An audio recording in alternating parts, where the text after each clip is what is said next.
दोस्तों, जरा सोचिए, अगर मैं आपसे कहूं कि भारत के टेलीकॉम सेक्टर में एक ऐसा तूफान उतर रहा है जो सिर्फ कंपनियों की नींव नहीं हिलाएगा बल्कि पूरे डिजिटल भारत का नक्शा बदल देगा, तो और ये कोई साधारण बदलाव नहीं, ये वही झटका है जिसे जियो, एयरटेल और वीआई आज अपनी सांसों में महसूस कर रहे हैं। वो कंपनियां जो सालों से हमें नेटवर्क स्लो है, सर्वर डाउन है, डेटा लिमिट खत्म हो गई जैसे बहाने सुनाती रहीं, आज पहली बार सच में घबरा चुकी है। क्यों?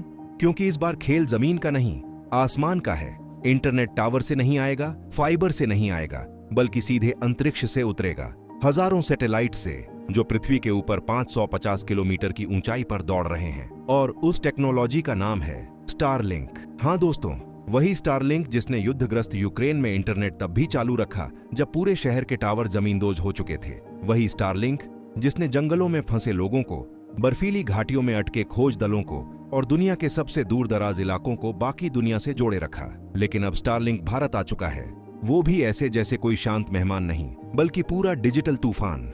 भारत सरकार का रातों रात लिया गया फैसला सिर्फ एक लाइसेंस नहीं था, ये सीधा सीधा संकेत था, एक चेतावनी जियो, एयरटेल और वीआई जैसे टेलीकॉम दिग्गजों के लिए कि वो जमाना खत्म हो चुका है जब कंपनियां मनमर्जी का डेटा प्लान बेचती थीं और लोग मजबूरी में उन्हें खरीदते थे। अब इंटरनेट पर उनका एकाधिकार टूटने वाला है, क्योंकि स्टारलिंक को टावर, फाइबर, केबल इनमें से किसी चीज की जरूरत नहीं, बस एक स्मार्ट डिश, एक राउटर और ऊपर आसमान में नाचते हजारों सैटेलाइट्स, और ये चीज पूरे खेल को उल्टा कर देती है।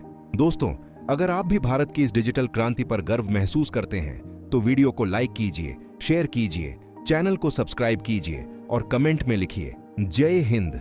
अब आगे बढ़ते हैं और असली कहानी की ओर। देखिए, जियो और एयरटेल सालों से भारत में टावर खड़े करके अरबों कमा रहे थे, लेकिन उनकी सीमा वहीं थी जहां सड़क पहुंचती थी, जहां बिजली पहुंचती थी, जहां केबल बिछाई जा सकती थी। अब सोचिए, लद्दाख की ऊंची पहाड़ियां, अरुणाचल के घने जंगल, राजस्थान का तपता रेगिस्तान, अंडमान निकोबार के दूर बसे द्वीप, यहाँ ना एयरटेल की फाइबर पहुंच सकती है, ना जियो के टावर। लेकिन स्टारलिंक, उसे कोई फर्क नहीं पड़ता कि जमीन कैसी है, उसे बस आसमान चाहिए। और आसमान भारत के सबसे छोटे गांव के ऊपर भी उतना ही फ्री है जितना मुंबई के ऊपर। भारत सरकार ने यही समझा, साइबर अटैक हो, बॉर्डर पर तनाव हो या देश में किसी वजह से नेटवर्क ब्लैकआउट हो, स्टारलिंक जैसे सिस्टम को बंद करना लगभग नामुमकिन है।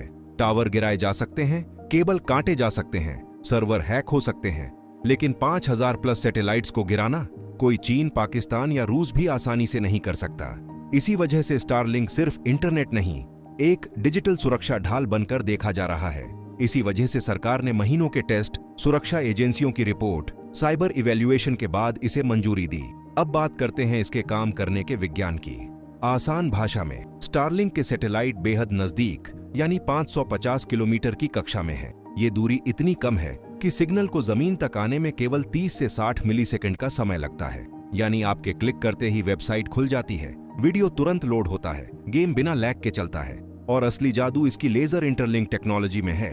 हर सैटेलाइट एक दूसरे से लेजर बीम के जरिए बात करता है, जिससे डेटा रुकता नहीं, घूमता नहीं, सीधे प्रकाश की गति से आगे बढ़ता है। इसलिए चाहे बारिश हो, बर्फ हो, जंगल हो, पहाड़ हो, स्पीड स्थिर रहती है।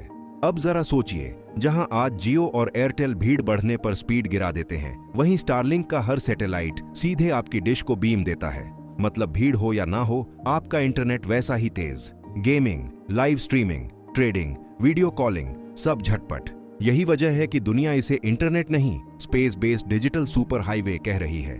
अब आता है असली डर का कारण, इंफ्रास्ट्रक्चर। जियो और एयरटेल को हर गांव में टावर लगाना पड़ता है, हर शहर में केबल बिछानी पड़ती है और इन सब पर खर्च होता है हजारों करोड़। स्टारलिंक को इसकी जरूरत ही नहीं, एक डिश और काम खत्म।